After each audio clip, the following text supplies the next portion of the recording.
Welcome back to the channel. So a few months ago, I did a video called Starting Line Ratios, and I explained a little bit about the ratios and how it's important in drag racing. I talked about how typically the faster you go, you step away from first gear ratio, and that way you can actually manage the car go down the track. Well, today I took a 2-hour drive south to talk about the flip side of the coin. Today we're going to talk about why 10 speeds are so important in today's time.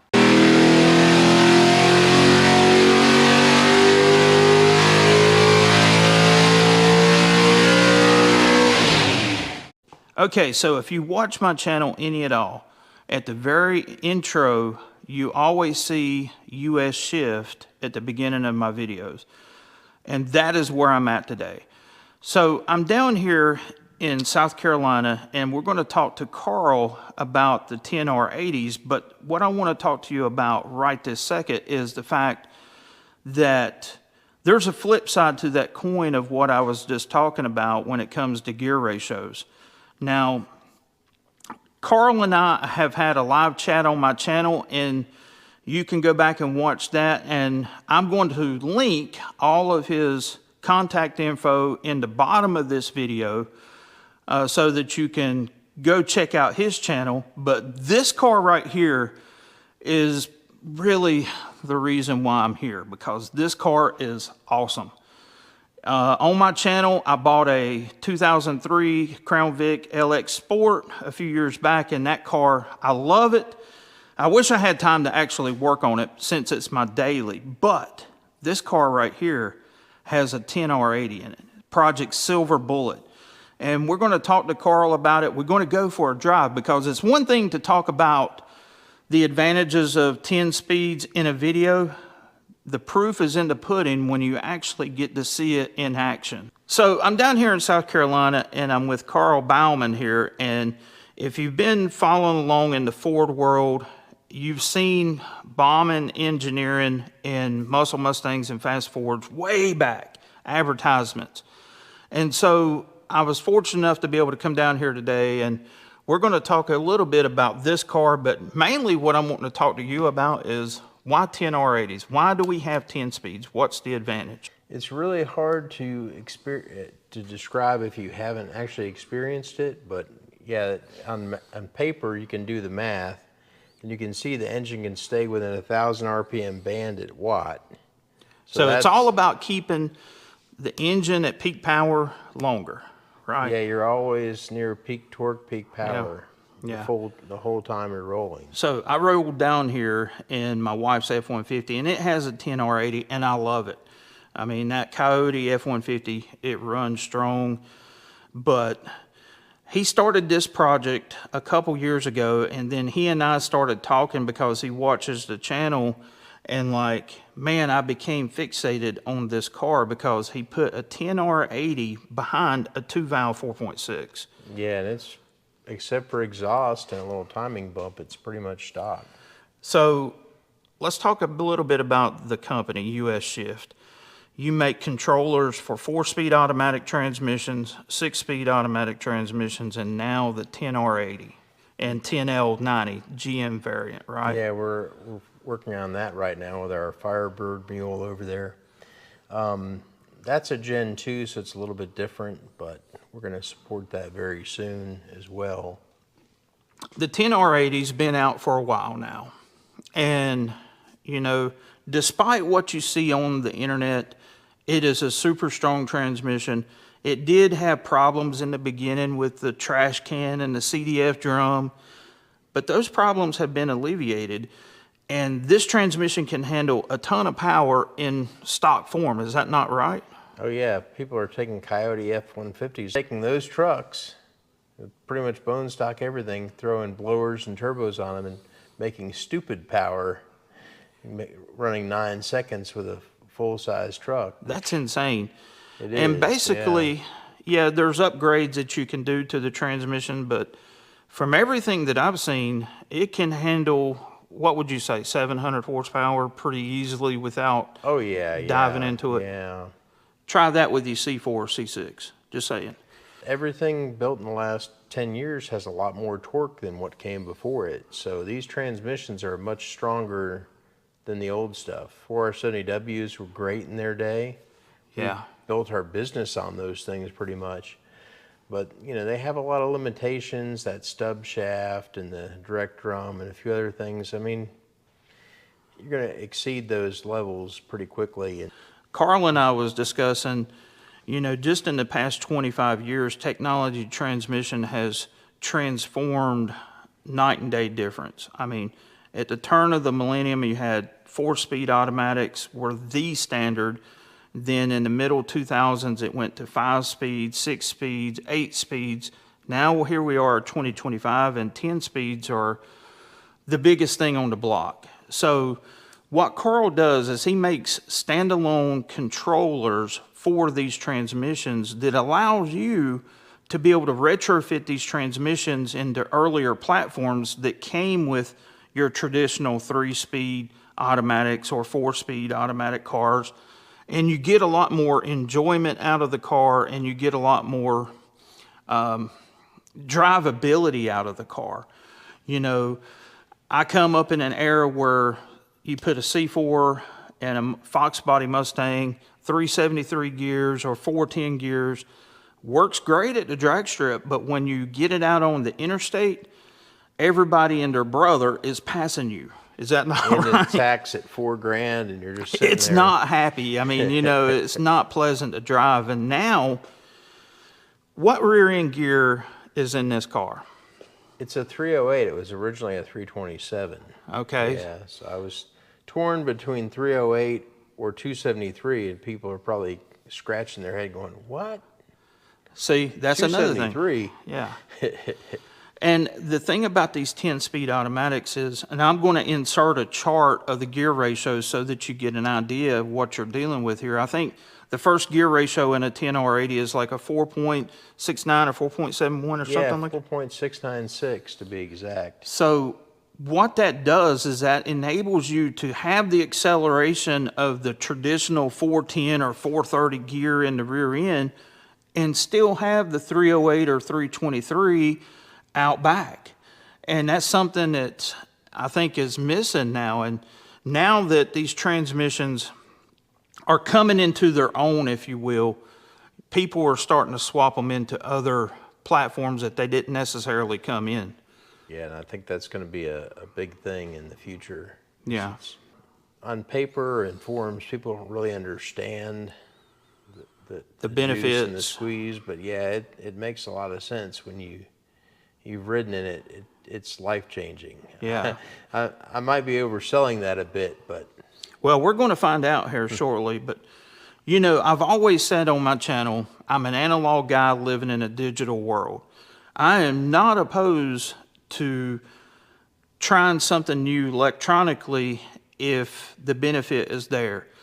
Now, when you're talking about building an old street rod or hot rod or something like that, it can be kind of hard to come across a Turbo 400 core or a C4, C6 core these days, because we're talking about transmissions that are over 50 years old, basically. Yeah, essentially. And unfortunately, those things have played out. Now, the Turbo 400, hands down, is probably the most supported 3-speed automatic out there in the racing community.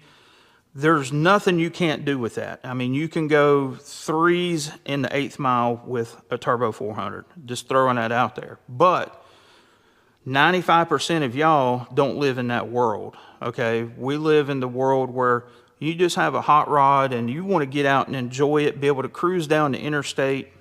It's taken a long time for people to get to the point where they would put a 4L60 or 4L80 or a 4R70 in a car. Oh, true. Yeah, that's only recently become mainstream. Yeah, but the 10R80s in the Ford world pretty much are all modular bell housing pattern. yeah, modular V6. Yeah. Yeah, so what is the solution if I want to put this behind, say, that 5.0 Explorer engine right there? Well, we work with Josh at Performance Adapters, and he makes adapters to go between the modular pattern and the small block pattern. And he also has small block to V6, so you can use the EcoBoost transmissions, which are just as strong, more plentiful, and cheaper. So one of the things we're really focusing on is accessibility.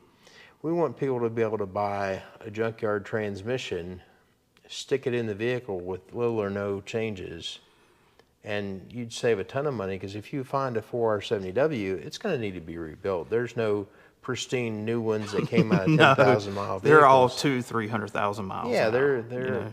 they're going to need everything. The valve body's going to be shot. You're going to have a lot of things to deal with. So it's actually getting hard to source the connectors for those too. Most of them are discontinued, and we're having to tool up connectors to make it. You've partnered up with Suncoast in making flex plates, correct? Or is that something you got into work? Suncoast has a billet 10R80 flex plate. Okay. For the regular 8-bolt crankshaft engines, which actually it's the same flex plate in an EcoBoost as it is in a Coyote. Okay. Same thing. And I said, well, hey, can you guys make a 6-bolt version for the old modular engines like this Romeo engine that didn't have, the Windsors were pretty much all 8-bolt. Right. Can you make that?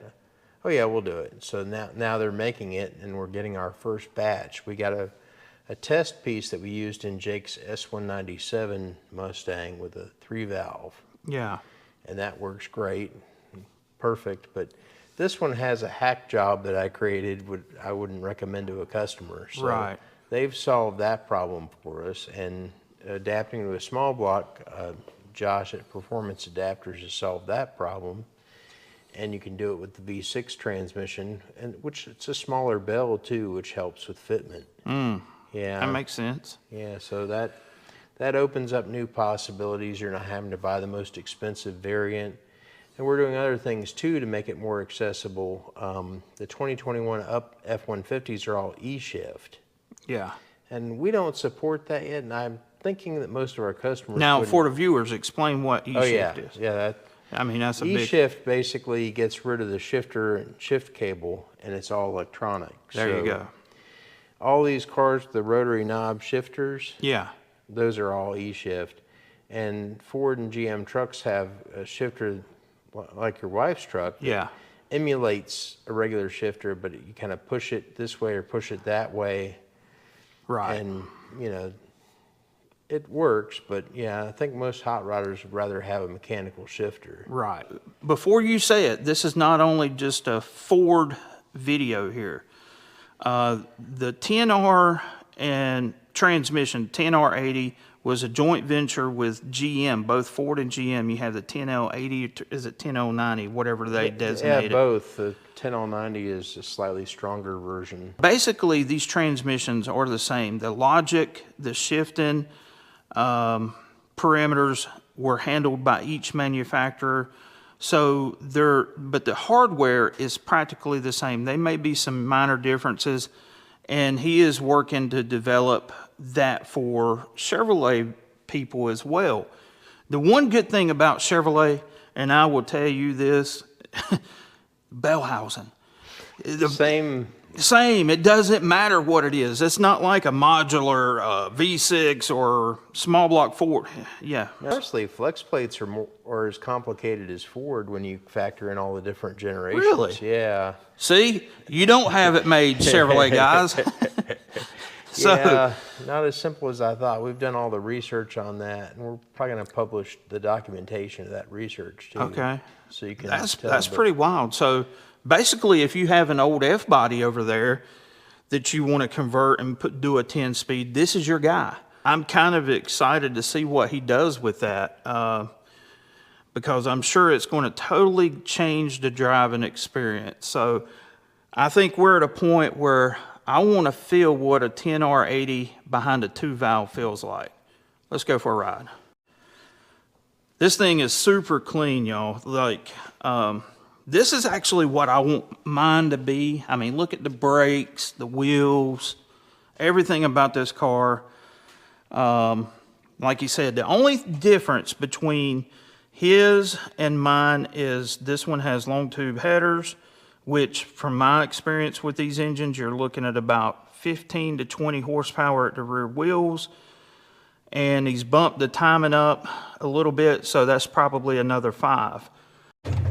And this thing sounds good.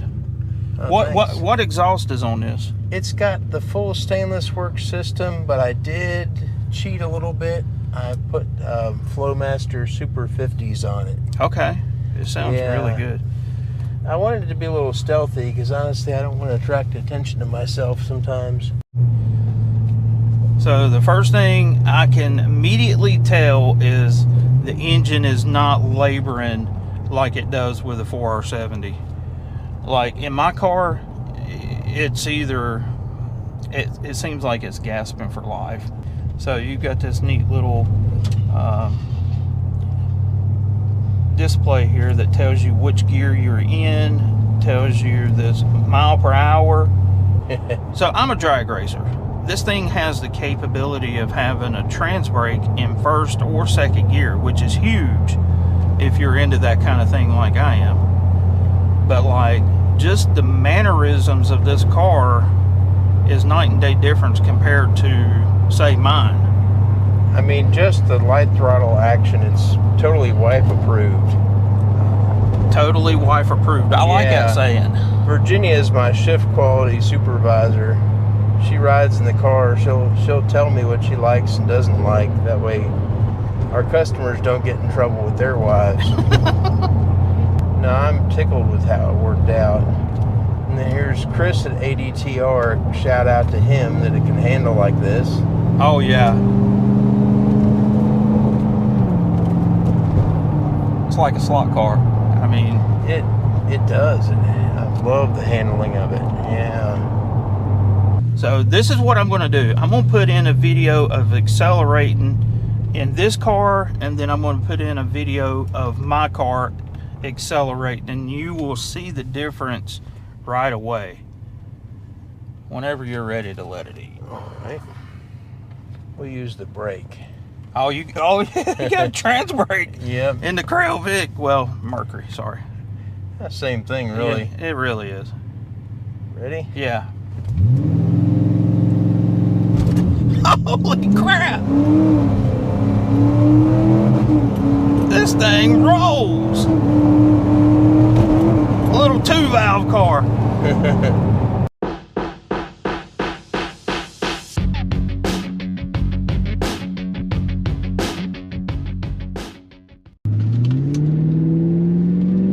Didn't spin.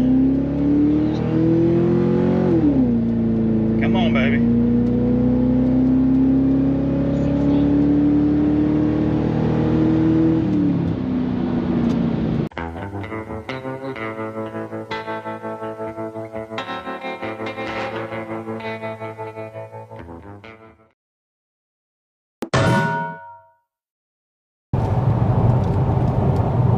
Micah, we got to put one in Clark. I think so, yeah. That was really impressive difference. My car will actually 8th mile at about 1050s. And this car is a second faster. I mean, it's just, and the shift quality is perfect. It's not jarring your teeth out, but it's enough to let you know that it's there, you know? Yeah, and you can, it's smoother at light throttle, or, you know, you might need it to be smoother. Yes, there's definitely... So with your switch panel there, how many tunes can you have in this? You can have 4. 4 different tunes. And you can control them in different ways, too. I mean, I'm just blown away by this, really. Let's try traction control off. Okay. Because the traction control system is actually somewhat usable in this vehicle right now, but this is, it still digs hard. Okay, we gotta go. Just sliding the tires up. There's a little bit of smoke back there.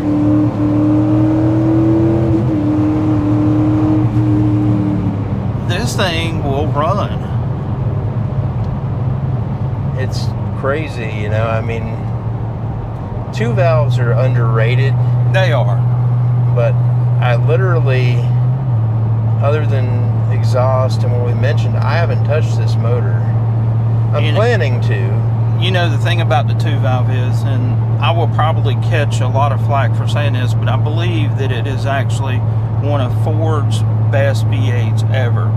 I agree. You know, in stock form, it doesn't have the power, but as far as reliability and just flat out living a very long life, you can't beat them. No, I mean, you know, the Crown Vics in New York City, taxi cabs, they're going like 700,000 miles. There still are a few alive, although I think they're kind of legislating them out now. But so yeah. Here we are, we're cruising at 68 miles an hour at 1,750 RPM, thereabout. I mean, and like I said, this car accelerates like it would have a 430 gear in a 4R70. Probably even better now. Oh, probably 488-ish. So, as you can see by that test drive, it totally changed the personality of that car. Like, even a 2-valve 4.6, which is somewhat anemic in power-wise, it makes that car very lively. It's totally fun to drive. It really is. Yeah. And I never thought I would say that a stock 2-valve, I mean, yeah, it's got headers and exhaust and a little bit of this and that, but it's fun to drive. No, it really is. You should not be able to have that much fun with 270 horsepower. No, you really shouldn't. But it just goes to show you that the 10R platform is a viable platform that you could swap into an earlier muscle car, truck. I was even telling him, you know, if I had an earlier F-150, say early 2000s, I would be probably wanting to put a 10R80 in it because, one, you could do more with your truck. You could makes the truck more user-friendly, and it makes it kind of fun to drive. Oh, yeah. Yeah, it definitely does. So, next thing, when you get that thing ironed out, you know, the Trans Am over there, I want to come back down and go for another ride. That's great. Yeah, we had to wait on a header to come back from Stainless Works. Mm-hmm. And after Thanksgiving, we're going to hit that hard and get that done. Yeah. And then after that, we'll do the 6R140 and the Lightning. So, yeah. So I brought him a 6R140 that he bought from Micah, so that's why you see my truck here. But multi-reason, but I wanted to come down and actually meet Karl. And Karl, I appreciate you taking the time. I and appreciate it too. Man, that was super fun. So all of the information of how to contact these fine folks is in the description of this video. Feel free to go over there, watch their videos. They have a YouTube channel called US Shift where you can see all of the build process of the Silver Bullet, him putting the transmission in the car, the fitment, all of those things that are really important, you can see him doing it. So until next time, this is Andy from Unity Motorsports Garage, and this is Karl. We will catch you later.